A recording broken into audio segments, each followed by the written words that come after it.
పాపం ఏం అనలేదు, చేశారు, రిజిస్ట్రేషన్ చేశారు. కానీ కొన్ని సందర్భాలు అట్లాంటి అవకాశము ఉండదు. కొన్నిసార్లు నేను కూడా ఇచ్చిన సందర్భాలు ఉన్నాయి. ఎందుకని వాళ్ళకి చేయట్లేదు, కొన్ని సందర్భాల్లో చేస్తున్నారు. లంచం అనేది ఇప్పుడు ఎట్లా అయిపోయిందంటే కొన్ని సంగతులు ఖచ్చితంగా డబ్బులు పెట్టకుండా ఇవ్వకుండా పని జరగట్లే. ఇక్కడ దేవుని వాక్యంలో మనం చూస్తున్నాం, నెహెమ్యా మీద చెడు వార్త చెప్పడానికి ఏమి ఇచ్చారంటే వాళ్ళకి లంచం ఇచ్చారంట. ఆహాబు నాబోతు ద్రాక్ష తోటను ఆక్యుపై చేసుకోవడానికి మరి యెజబెలు ద్వారా ప్రేరేపించబడినటువంటి వాడిని, యెజబెలు ఇచ్చినటువంటి ఆజ్ఞ చొప్పున ఇద్దరు అబద్ధపు సాక్ష్యం చెప్పేటటువంటి వారిని అక్కడ నిర్ణయించడం, నాబోతుకి ఎదురుగా విరోధంగా సాక్షి పలకటం, తర్వాత నాబోతుని రాళ్ళతో కొట్టి చంపటం, ఇదంతా కూడా మన బైబిల్ గ్రంథంలో మనం చూస్తాం. ఇక్కడ రాయబడినటువంటి ప్రాముఖ్యమైనటువంటి మాట ఏం చెప్పండి, లంచం ఇస్తే చెప్పేది ఏంటి? మంచి వార్త చెప్పరు. ఏం వార్త? చెడు వార్త. ఎవరికి విరోధంగా చెప్పారంట? నీకు నాకు విరోధంగా చెప్తే అదొక రకం. నెహెమ్యా మామూలు వ్యక్తి కాదు, అతను రాజు దగ్గర గిన్నె అందించేవాడు. రాజు దగ్గర గిన్నె అందించేవాడు. వాళ్ళు ద్రాక్షరసం తాగడానికి కానీ లేదా మంజులు తాగడానికి కానీ వాళ్ళకి ఏమైనా కావాలంటే వెంటనే అక్కడ కొంతమంది అసిస్టెంట్ ఉంటారు. ఆ డ్యూటీ ఎవరిది? నెహెమ్యా. అటువంటి వ్యక్తి మీదే లంచం ఇచ్చి ఏం చేశారంటే చెడు వార్త పుట్టించారు. లంచము మన కళ్ళకు గుడ్డితనాన్ని కలిగజేస్తుంది. అది ఇవ్వకూడదు, పుచ్చుకోకూడదు. కొంచెం ముందుకు వెళ్తే రండి, అపోస్తుల కార్యములు 6వ అధ్యాయం 11వ వచనం. అప్పుడు వారు వీడు మోషే మీదను దేవుని మీదను దూషణ వాక్యములు పలకగా మేము వింటిమని చెప్పుటకు మనుషులను కుదుర్చుకొని ఏం చేశారంటే మనుషుల్ని కుదుర్చుకొని దెబ్బలకు విరోధంగా 13వ వచనం అతనిని పట్టుకొని మహాసభ యొద్దకు తీసుకుని పోయి అబద్ధపు సాక్షులను నిలబెట్టి. ఎవరంటే వీళ్ళు? అబద్ధపు సాక్షులు, అబద్ధపు మాటలు చెప్పేవారు, లేని వార్తను పుట్టించేవారు, లేకపోతే చెడు మాటను చెడు వార్తను చెప్పేవారు. మీ సోదర సోదరి, ఒకవేళ వాళ్ళు అన్యులైతే, దేవుని ఎరగని వాళ్ళు అయితే దాని గురించి మనం మాట్లాడాల్సిన అవసరం లేదు, మనం మాట్లాడకూడదు. దేవుని బిడ్డలైనటువంటి మనము కూడా చాలా సందర్భాల్లో లేని వార్తను పుట్టించడానికి ప్రయత్నం చేస్తాం, లేకపోతే చెడు వార్తను పుట్టించడానికి ప్రయత్నం చేస్తాం. మన స్వలాభం కోసము లేదా ఎదుటి వారి యొక్క క్షేమాన్ని మరి అభివృద్ధిని మనం వార్చలేకో లేని వార్తను లేకపోతే చెడు వార్తను ఏం చేస్తాం చెప్పండి, మనం పుట్టిస్తుంటాం. కాబట్టి దేవుని బిడ్డలుగా మనం అట్లా చేయకూడదు. ప్రాముఖ్యమైనటువంటి మాట మీకు జ్ఞాపకం చేస్తాను నేను. రండి, యెషయా గ్రంథం 58వ అధ్యాయం, యెషయా గ్రంథం 58వ అధ్యాయం 13వ వచనం. యెషయా గ్రంథం 58:13. నా విశ్రాంతి దినమున వ్యాపారం చేయకుండా. ఏంటండి విశ్రాంతి దినం? ఎవరు విశ్రాంతి అనేది? చాలా మంది దేవుని బిడ్డలు ఏమనుకుంటారంటే, ఏంది మమ్మీ ఆదివారం కూడా మమ్మల్ని ఎక్కువసేపు నిద్రపోనేవా అంటారు కొంతమంది. భర్తలు అంటారు, లేదా భార్యలు కూడా, ఏమంటే 6 రోజులు మీకు సాయం చేస్తున్నాక ఆదివారం గంట సేపు ఎక్క పడుకునేవరామని ఆడవాళ్ళు దెబ్బలాడతారు, పిల్లలు దెబ్బలాడతారు. ఇది ఎవరు విశ్రాంతి దినం? ఇది మనం గుర్తుపెట్టుకోవాలి. ఎవరు విశ్రాంతి దినం అండి? పాత నిబంధన ప్రకారం విశ్రాంతి దినము, కొత్త నిబంధన ప్రకారం యేసుక్రీస్తు వారు విశ్రాంతి దినం కొట్టివేయబడింది. ప్రభు దినం అనుకుంది. ప్రభు దినం అంటే ఆదివారం. ఇప్పుడు గమనించండి, ఈ ఆదివారము ఎవరికి విశ్రాంతి దినం అంట? దేవుని విశ్రాంతి దినం. మన భాషలో మనకు అర్థం అవ్వాలంటే మనకు విశ్రాంతి దినం కాదు. ఇది గుర్తుపెట్టుకోవాలి. మనం ఎప్పుడు కూడా ఆదివారం అనగానే మన అబ్బా ఇవాళ రిలాక్స్ అవ్వచ్చు, లేదా ఇవాళ కొంచెం విశ్రాంతి తీసుకోవచ్చు అన్న ఆలోచనకు వస్తాం మనం. ముఖ్యంగా ఇక్కడ మళ్ళీ చదివినప్పుడు 58వ అధ్యాయము గుర్తుపెట్టుకుని జాగ్రత్తగా చదవండి మాట. 11వ వచనం. ఎవరు విశ్రాంతి అనేది?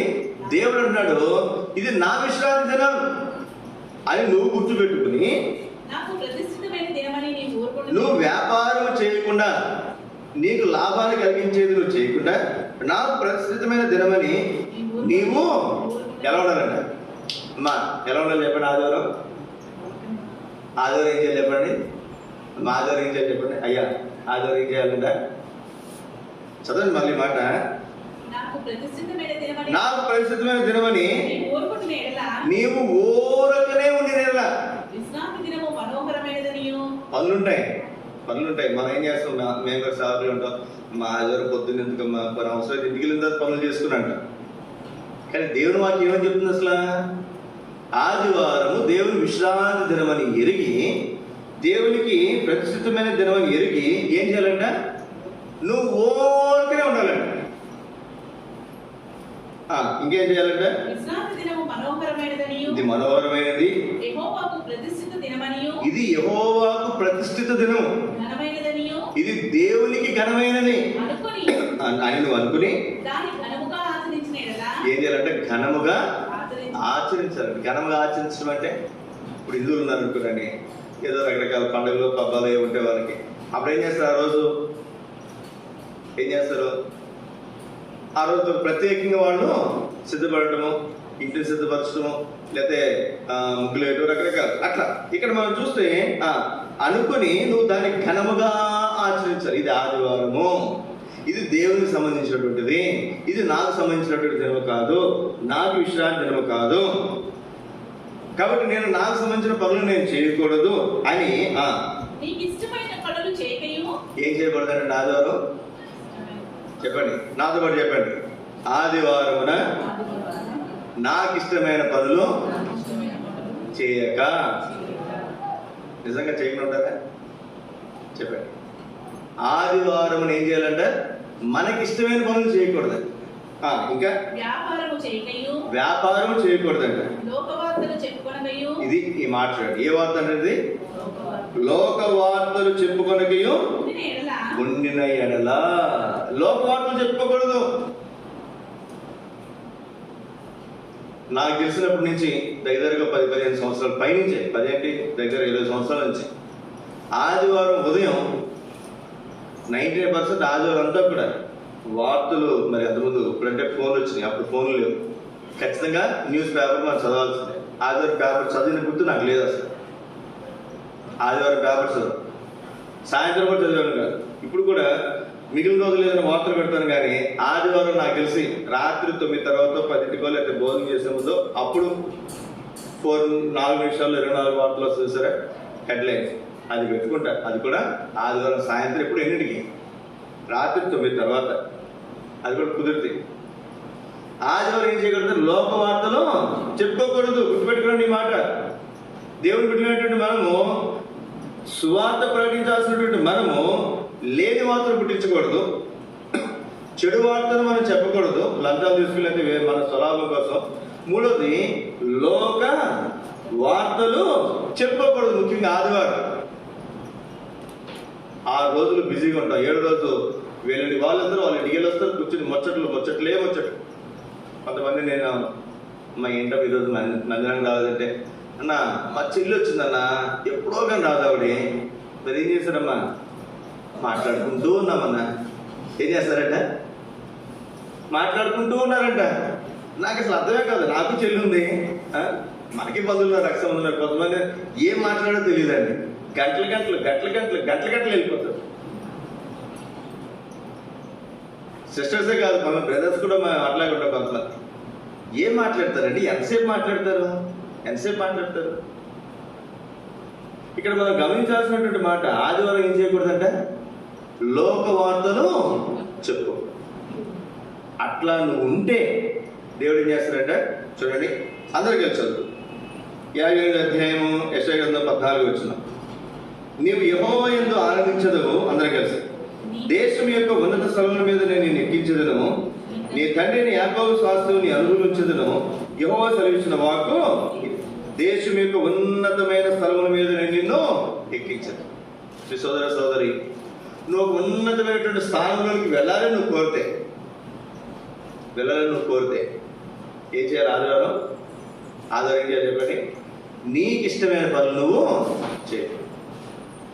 లేని వార్త పుట్టించుకోడు, చెడు వార్తలు మనం పుట్టించుకోడు. అప్పుడు ఉన్నతమైనటువంటి స్థానంలో దేవుడు ఉంచుతాడు. 2 వారాల క్రితం థియేటర్ గారు మహిళలు పిలువబడ్డారు. గత వారం ఎఫ్ఎస్ పీటర్ గారు మహిళలు పిలువబడ్డారు.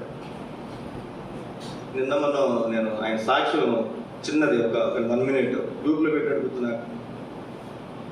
ఆయన చెప్పిన సాక్ష్యము, ఆయన చదువు అయిపోయిన తర్వాత కడపలో మందిరానికి వెళ్ళి ఆదివారం మందిరం అంతా చిమ్మేవాడండి. విన్నారు మీరు? అలా ఇట్లాంటి మీరు వినలేండి. గ్రూప్లో పెట్టాడు గుర్తు మొన్న అనుకుంటారు శనివారం శుక్రవారం. ఆయన మందిరం అంతా చిమ్మేవాడంట, చేపలు శుభ్రంగా వేసేవాడంట. నేను మందిరంలో చేయని పని లేదు, అన్ని పనులు చేశాను. బహుశా అందుకేనేమో దేవుడు నన్ను ఇంతగా ఆశీర్వదించాడు. ఆయన ఉద్యోగం ఏంటి తెలుసా మీకు? ఇంజనీర్ ఇన్ చీఫ్ అనుకుంటా. చీఫ్ ఇంజనీర్ వేరు, ఇంజనీర్ ఇన్ చీఫ్ వేరు. చీఫ్ ఇంజనీర్ల మీద చీఫ్ ఉంటాడు, ఆ చీఫ్ల మీద ఈయన ఉంటాడు. అంటే ఒక మాట చెప్పాలంటే కలెక్టర్లకి హెడ్ అనుకున్నాండి. కలెక్టర్ మన జిల్లాకి హెడ్ అనుకుంటే వాళ్ళ మీద హెడ్. అంత ఉన్నతమైన స్థానానికి వెళ్ళాడు. దానికి చెప్పిన ఒకే ఒక కారణం ఏంటి చెప్పండి? నేను బాగా చదువుకున్నాను, నేను బాగా కష్టపడి సంపాదించాను సీటు అని చెప్పుకున్నానా? లేదు. దేశం యొక్క ఎక్కడంట ఉన్నతమైన స్థలం మీద నిన్ను ఎక్కించాను. సోదర సోదరి, మధ్యాహ్నకాల సమయంలో మనం గమనించాల్సినటువంటి మాట, లోకపు వార్తలు ఆదివారం ప్రవచనం ఇది దేవునిది అనే గ్రహింపుతో మనం ఘనముగా దాన్ని ఆచరిస్తే ఏం చేయాలి చెప్పండి? ఘనముగా దానిని ఆచరిస్తే నువ్వు అనుకున్న దానికంటే కూడా శ్రేష్టమైనటువంటి స్థానంలో దేవుడు నిన్ను ఉంచుతాడు. ఇక్కడ రాయబడినటువంటి మాట ఎక్కడ ఉంచుతారంట? దేశం యొక్క ఉన్నత స్థలం మీద. మన ఊర్లో కాదు, మన మండలం కాదంట, జిల్లా కాదంట, రాష్ట్రం కూడా కాదంట. ఎక్కడ? దేశపు యొక్క దేశం యొక్క ఉన్నత స్థలం మీద నిన్ను జ్ఞాపకం పెట్టుకుందాం. దేవుడు పెట్టినటువంటి మనం ఇంకొంచెం ముందుకెళ్దాం. 2వ తరపుగా యోగ గ్రంథం 42వ అధ్యాయం. యోగ గ్రంథం 42వ అధ్యాయం చదవండి. 1వ వచనం.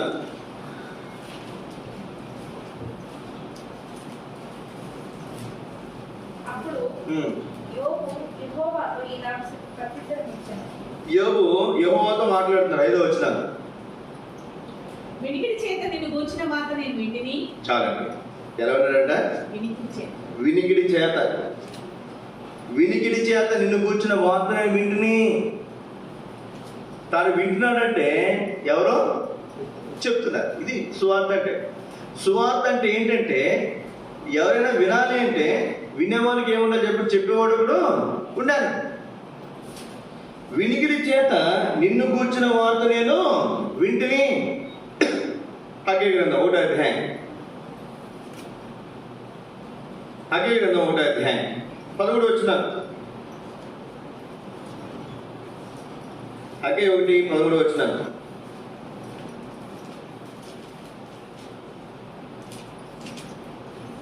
హగ్గయి గ్రంథం 1వ అధ్యాయము. ఇప్పుడు యెహోవా దూతైన హగ్గయి యెహోవా తెలియజేసిన వార్తను బట్టి జనులకు ప్రకటించినది ఏమనగా నేను మీకు తోడుగా ఉన్నాను. ఇదే యెహోవా వాక్కు. ఎవరు తెలియజేసిన వార్త అంటే? యెహోవా తెలియజేసిన వార్త. దేవుడు కూడా కొన్ని వార్తలు తెలియజేస్తాడు. దేవుడు తెలియజేస్తే హగ్గయి ఏం చేస్తున్నాడంట? ప్రకటిస్తున్నాడు.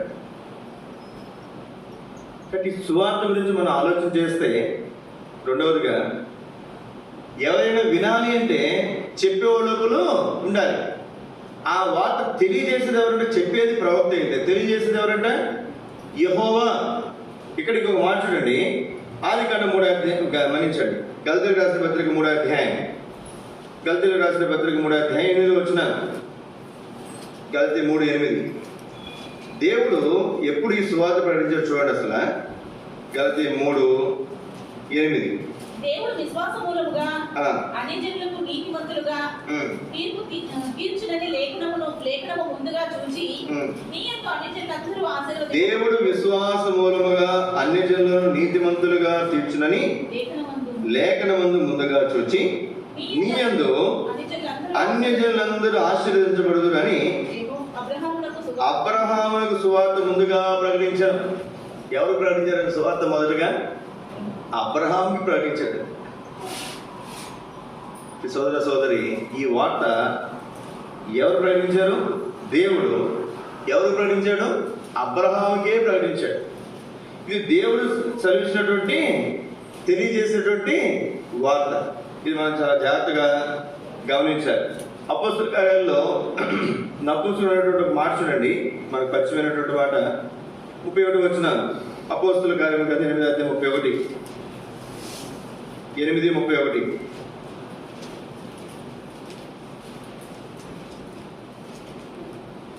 అతడు ఎవడైనా నాకు త్రోవ చూపుకుంటే ఎలాగో గ్రహింపగలనని చెప్పి రథమెక్కి తనతో కూర్చుని పిలుపును వేడుకొనెను. 34 వచ్చిన అప్పుడు నపుంసకుడు ప్రవక్త ఎవరిని గురించి ఎలాగ చెప్తున్నాడు, తనను గుర్చియా వేరొకరిని గుర్చియా, దయచేసి నాకు తెలుపని పిలుపుని అడిగినందుకు పిలుపు నోరు తెచ్చి ఆ లేఖను అనుసరించి అతనికి యేసును కూర్చున్న సువార్త ప్రకటించాను. యేసును గురించినటువంటి వార్త సువార్తది. ఈ నపుంసకుడు అంటున్నాడు కదా, అయ్యా ఎవరైనా ఒకరు నాకు చెప్పబోతే ఎలా గ్రహిస్తానయ్యా అంటే, ఎదుటి వ్యక్తి గ్రహించాలంటే చెప్పేవాడు ఒకడు ఉండాలి. చెప్పేవాడు ఒకడు ఉండాలి. పిల్లలు ఉన్నారు, వాళ్ళకి మంచి స్కూల్లో జాయిన్ చేసాం, మంచి బుక్స్ తీసుకొచ్చాం, చదివేసి పాస్ అయిపోతారా? వాళ్ళు ఏం పంపిస్తారు? రోజు స్కూల్కి పంపిస్తాం. స్కూల్లో ఏం చేస్తారు? వాళ్ళు ఏం చేస్తారండి? పాఠాలు చెప్తారు. చెప్తే వీళ్ళకి అర్థమవుతుంది, తర్వాత వీళ్ళు చదువుకుంటారు. మనకు అర్థం కావాలంటే చెప్పేవాడు ఒకడు ఉండాలి. అందుకే అంటాడు నపుంసకుడు పిలుపు అడిగినప్పుడు, పిలుపు అన్నాడు, అయ్యా నీకు అర్థమైందో నువ్వు చదువుతున్నాడు అంటే ఎవరు చెప్పండి? ఎవరైనా నాకు ఒకడు త్రోవ చూపుకుంటే ఎలాగ నేను గ్రహించగలను, ఎవరైనా ఒకడు నాకు బోధించబోతే ఎలాగో గ్రహించగలను. మన చుట్టుపక్కల చాలా మంది ఉన్నారు, వాళ్ళు చాలా మంది తెలియదు. ఒక రోజున ఈ మధ్యలో కొత్త కొత్త సంగతులు,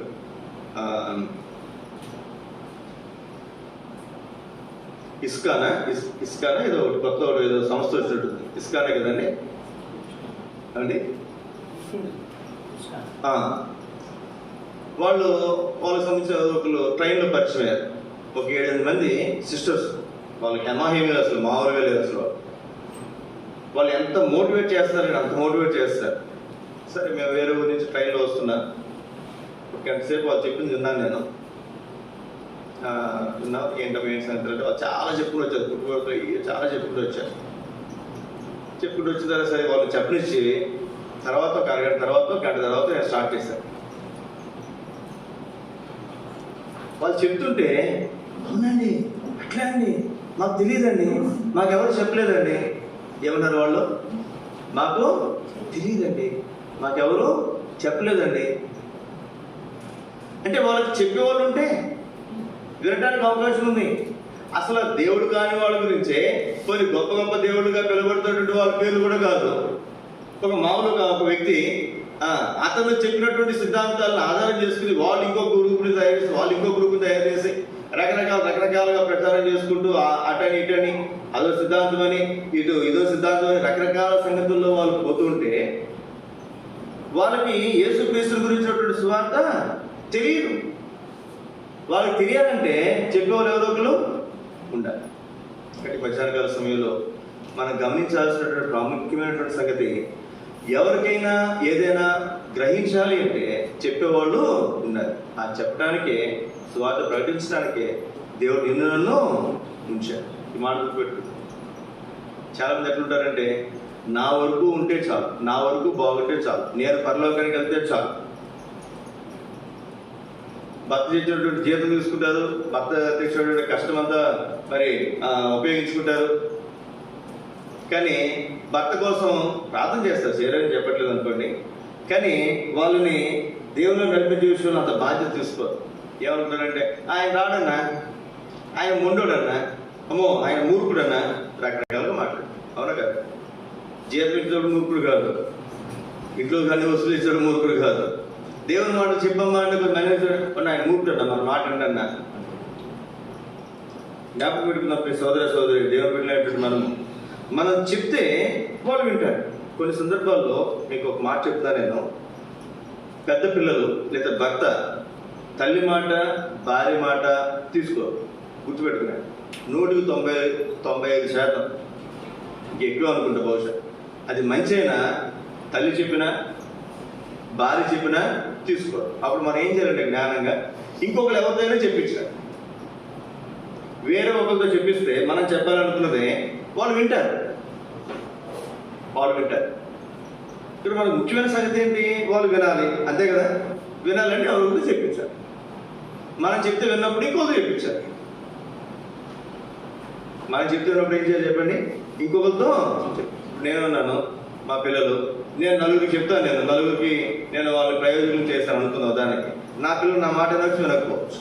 అప్పుడు నేనేం చేస్తాను? ఇంకొకరితో నా పిల్లలకి చెప్పిస్తాను. ఇది చాలా ప్రాముఖ్యమైనటువంటి సంగతి. కొన్నిసార్లు మనం చెప్తుంటే విసిగిస్తాం. ఎంత విసిగిస్తామంటే అంత విసిగిస్తాం. వాళ్ళేమో మనం చెప్పిన కొద్దితే వాళ్ళు మొండి వేసి కూర్చుంటారు. అబ్బాయిలైనా లేకపోతే పిల్లలైనా లేకపోతే భర్త అయినా. కానీ ఇక్కడ గమనించాల్సిన ప్రాముఖ్యమైనటువంటి సంగతి, మనం చెప్తేనే ఎదుటి వాళ్ళు అర్థం చేసుకుంటారు, గ్రహిస్తారు. వాళ్ళు గ్రహించాలంటే చెప్పేవాడు ఒకడు అవసరము. అది ఎవరు చెప్తే వింటారో వాళ్ళ ద్వారా చెప్పించారు. అప్పుడు వాళ్ళు ఖచ్చితంగా ఆ మాటను తీసుకుంటారు. ఇప్పుడు ఈ సువార్త గురించి ఒక మాట మనం చూస్తే దేవుని వాక్యంలో కొరింథీయులకు రాసిన 2వ పత్రిక 11వ అధ్యాయంలో ఒక మాట చూడండి. కొరింథీయులకు రాసిన 1వ పత్రిక 11వ అధ్యాయము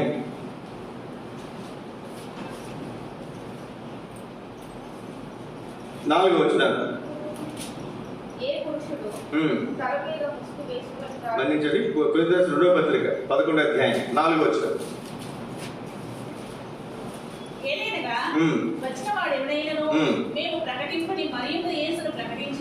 ఈ మాట జాగ్రత్త గుర్తుపెట్టుకోనండి. మేము ప్రకటించని మరి ఒక యేసును, అంటే పౌలు ఏమన్నాడు? అయ్యా మేము వచ్చాం, యేసుక్రీస్తు వారిని మేము ప్రకటించాం. ఇప్పుడు ఇంకొకరు ఎవరైనా వచ్చి మేము చెప్పని వేరొక క్రీస్తు గురించి చెప్తే, లేక మీరు పొందని మరి యొక్క ఆత్మ గురించి చెప్తే, మీరు అంగీకరింపని మరి యొక్క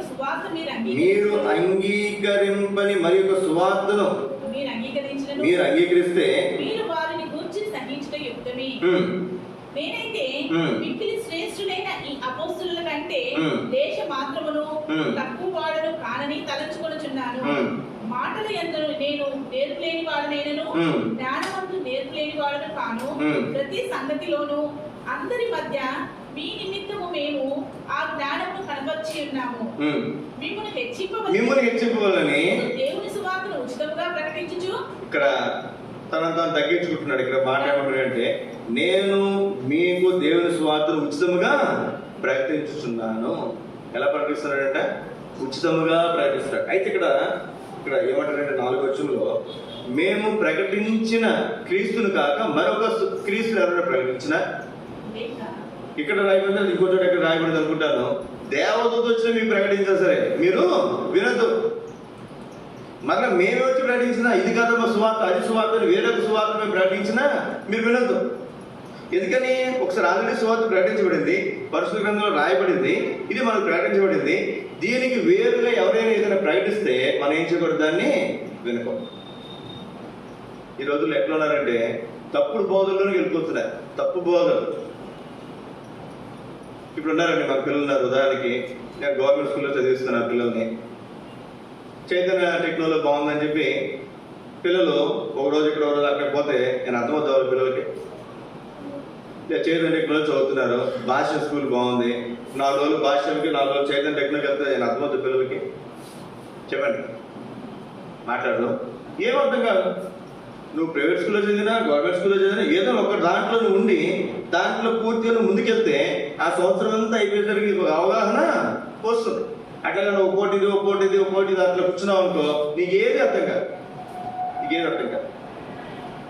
ఇక్కడ రాయబడినటువంటి మాట బైబిల్ గ్రంథంలో వేరుగా ఉన్నటువంటి సంగతులు, ఎన్నో బాధలు ఉన్నాయి, ఎన్నో సిద్ధాంతాలు ఉన్నాయి. అన్నిటి గురించి మనం మాట్లాడవలసిన అవసరం లేదు, అన్ని నేర్చుకోవాల్సిన అవసరం లేదు. చదువు చూడండి. ఉదాహరణకి 10th క్లాస్ వరకు అందరికి ఒకటే చదువు, స్టేట్ సిలబస్ సెంట్రల్ సిలబస్, అదొకటే వ్యత్యాసం కదండి. ఇంకేం వ్యత్యాసం ఉంటుందా? ఇంకేమి కాదు. ఇంటర్లోకి వచ్చాక సైన్స్ గ్రూపులు 2, ఆర్ట్స్ గ్రూపులు 2, ఎంపీసీ, బైపీసీ, సిఈసీ, హెచ్ఈసీ ఉంటాయి. తర్వాత డిగ్రీలో చాలా గ్రూపులు ఉన్నాయి, ఇంజనీరింగ్లో చాలా గ్రూపులు ఉన్నాయి, మెడిసిన్లో చాలా గ్రూపులు ఉన్నాయి, రకరకాల గ్రూపులు ఉన్నాయి. అసలు అవన్నీ అయిపోయిన తర్వాత, పిహెచ్డీ అయిపోయిన తర్వాత నాకు వచ్చిన జ్ఞానం ఎంత చూస్తే ఇంత కూడా ఉండదు. అంటే ఈ ప్రపంచంలో ఉన్నటువంటి ఇంత చదువులో నేను చదివినంత పిహెచ్డీ అయిపోయిన తర్వాత ఇంత నేను చదువుకున్నాను. అలాగే బైబిల్లో కూడా ఎన్నో సంగతులు ఉన్నాయి, అవన్నీ మనం చేయలేము. అన్నీ మనం చేయగలమా? చేయలేము. ఒక్కొక్క సహవాసము ఒక్కొక్క దాని గురించి ఎక్కువ బోధిస్తుంది. దయచేసి భక్సింగ్ గారికి దేవుడు ఇచ్చిన దర్శనం, ఆ దర్శనం ప్రకారం ఈ సహవాసంలో ఉంటున్నారు, ముందుకెళ్తారు. ఏ సన్న గారికి ఇచ్చిన దర్శనంలో వాళ్ళు ముందుకెళ్తారు, లేదా ఇంకొకరు ఉన్నారు, లేదా ఇంకొకరు ఉన్నారు, లేదా ఇంకొకరు ఉన్నారు, వాళ్ళకి ఇచ్చిన దర్శనంలో వాళ్ళు ముందుకెళ్తారు. ఒక పూట మనం ఇక్కడుండి, ఒక పూట అక్కడుండి, ఒక పూట ఇంకో చోటు ఉంటే ఏది మనకు అర్థం కాదు, ఏది మనకు అర్థం కాదు. ఒక స్థిరమైనటువంటి విధానంలో అది ఏదైనప్పటికీ కూడా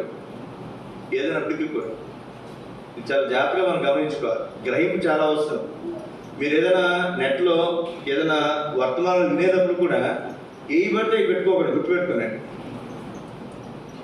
మీకు తెలిసినటువంటివి, లేకపోతే మీ సహవాసానికి చెందినటువంటివి, లేకపోతే మరి ఎవరైనా మీకు తెలిసిన వాళ్ళు, ఆత్మీయులైనటువంటి వాళ్ళు చెప్తేనే ఆ వర్తమానాలు వినండి.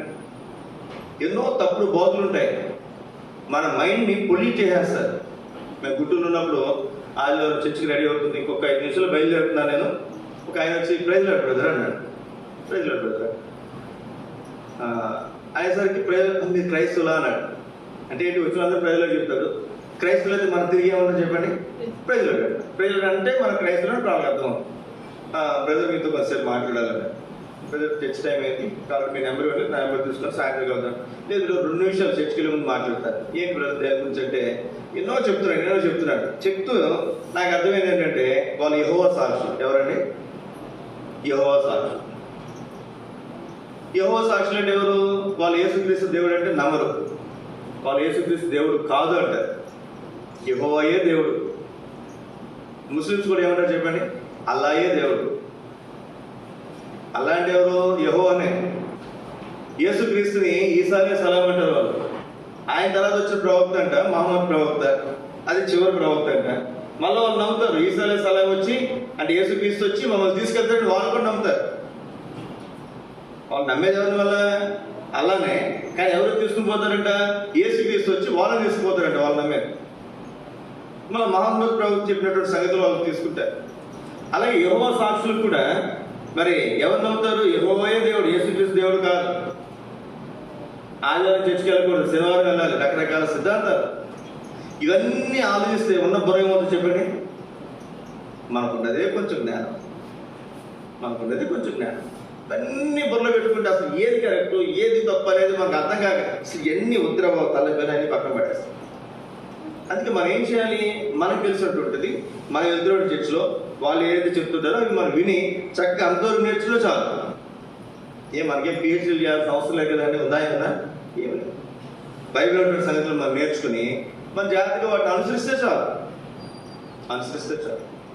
మీకు ఏదైనా తెలియదు అనుకోనండి, మన మందిరానికి వచ్చిన వెళ్తే నన్ను అడగండి, నా పలానా వాక్యం వచ్చా, పలానా వాక్యం నేను చెప్తాను.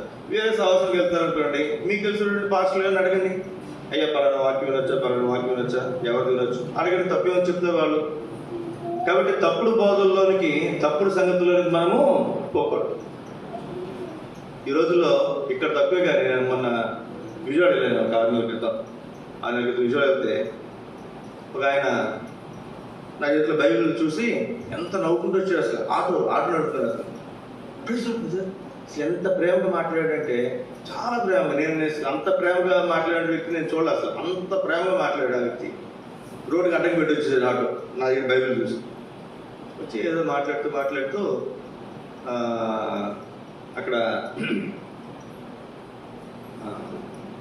ఒక స్త్రీ, ఆయన పేరు నాకు జ్ఞాపకం రావట్లేదు, ఆవిడ సహవాసానికి వెళ్తాడు ఈయన. ఆవిడ క్రీస్తు అంట, యేసుక్రీస్తు ఆల్రెడీ వచ్చేసారంట రెండోసారి. వాళ్ళు ఇప్పుడు 1000 ఏళ్ల పరిపాలన ఉన్నారంట. వాళ్ళు ఎదురున్నారు, 1000 ఏళ్ల పరిపాలన ఉన్నారంట. అసలు ఈ బోధ చూస్తుంటే అసలు ఎంత నాకే ఆశ్చర్యాన్ని కలిపే విధంగా బోధిస్తున్నాడు చూడండి. మళ్ళీ ఏమో ఆటలు పడతారు వాళ్ళు. ఎంత ఇదంతా 1-2 నిమిషాల్లోనే నాకు ఎన్నో డౌట్ వచ్చేలా చేస్తున్నాడు. నేను చెప్పా, ఏమైనా నీకు ఏదైనా మాటలు ఉంటే నా నెంబర్ నీకు ఇస్తా, లేదా నెంబర్ నాకు మనం కూర్చొని మాట్లాడు. ఆటో పక్కన పెట్టుండే అప్పుడు పోయి మళ్ళీ ఆటో పక్కన పెట్టి మళ్ళీ వచ్చాడు మాట్లాడతాడు. ఇప్పుడు అతను ఎవరు చెప్తారు చెప్పండి సువార్త? ఎవరు చెప్తున్నాడు? క్రైస్తవులు సువార్త చెప్తున్నాడు. అతను ఏమని చెప్తున్నాడు? క్రీస్తుహీన కాదు. ఇంకో సంగతి చెప్తాడు ఆయన. ఎంత ఆశ్చర్యం చూడండి, ఎన్ని రకాల బోధలు చూడండి. కాబట్టి ఏది నిజమైనటువంటి బోధ, ఏది సరైనటువంటి బోధ అనేది మనం గ్రహించుకోవాలి. అర్థమవుతుందండి? అనేది మనము గ్రహించుకోవాలి. అలా గ్రహించకపోతే తప్పుడు బోధలోకి పోయే సాధ్యత ఉంటుంది. ఇంకొంచెం మనం ముందుకెళ్తే ఇక్కడ ఒక్క మాట చూడండి, దేవుని వాక్యంలో కొరింథీయులకు రాసిన మొదటి పత్రిక 1వ అధ్యాయం. కొరింథీయులకు రాసిన మొదటి పత్రిక 1వ అధ్యాయం 17-18 వచ్చినారు. ఇక్కడ ఒక బైబిల్లో ఇంగ్లీష్ వర్షన్ కొంచెం మాట్లాడుతుంది. ఇంగ్లీష్ వర్షన్లో ఒక బైబిల్లో యేసు క్రీస్తు రక్తము, యేసు రక్తం అనే మాట ఉండదండి. బైబిల్ మొత్తం ఏముండదు, యేసు రక్తం అనే మాట ఉండదు. యూదులు కూడా ఏమని నమ్ముతున్నారు? యేసుక్రీస్తు నమ్ముతారు. ఏమని నమ్ముతారు వాళ్ళు? ఆయన ప్రాణం పెట్టలేదు, చనిపోలేదు అని నమ్ముతారు వాళ్ళు. ఇప్పుడు కొత్త మతం ఒకటి వచ్చింది తెలుసా మీకు? ఏం మతం తెలుసా? ఇబ్రహీం మతం. ఏం మతం అది? ఇబ్రహీం. అబ్రహాం నుంచి వచ్చారు ఎవరు? ఇశ్రాయేల్, యూదులు, యూదా మతం. అబ్రహాం నుంచి వచ్చారు ఎవరు? ఇస్మాయిల్. ఎవరు వాళ్ళు? ముస్లిం మతం. అబ్రహాం సంతానముగా ఇశ్రాయేల్ జనాంగంగా నూతన నిబంధన మరి వ్యక్తులుగా క్రైస్తవులు. అంటే యూదా మతం, ఇస్లామిక్ మతం, క్రైస్తవ మతం 3 కలిసి ఏం చెప్పండి? ఇబ్రహీం మతం అండి. ఇది కొత్త సంగతులు చూడండి లోపల. కాబట్టి మనం గమనించుకోవాలి, ఏది సరైనది, ఏది సరైనది కానిది అనేది మనం గ్రహించుకోవాలి. చాలా జాగ్రత్తగా ఉండాలి. మనం చెప్పేటప్పుడు కూడా చెప్పే విషయంలో మనకు క్లారిటీ ఉండాలి, మనకు అర్థం అవ్వాలి. మనకు అర్థం కాకపోతే ఎదుటి వాళ్ళకి ఏం చెప్తాం మనం? ఏం చెప్పాలి? ఇక్కడ చూడండి మాట, కొరింథీయులకు మొదటి పత్రిక 1వ అధ్యాయము 17-18 వచ్చినారు. పౌలు ఎంత స్పష్టంగా చెప్తాడు చూడండి. నా పని ఏంటి, తన పని ఏంటో తను తెలుసుకున్నాడు. నన్ను బాప్తిసం ఇవ్వడానికి పంపించలేదు, బాప్తిసం ఇవ్వడానికి వాళ్ళని పంపించాడు. అతని పేరు ఏం చెప్పండి? బాప్తిసం ఇచ్చి యోహాను. ఆయన పేరే బాప్తిసం ఇచ్చి యోహాను. బాప్తిసం ఇవ్వడానికి, ఆ పరిచయం చేయడానికి దాని కొరకు వాళ్ళు దేవుడు పంపించాడు. ఆయన పేరు బాప్తిసం ఇచ్చి యోహాను.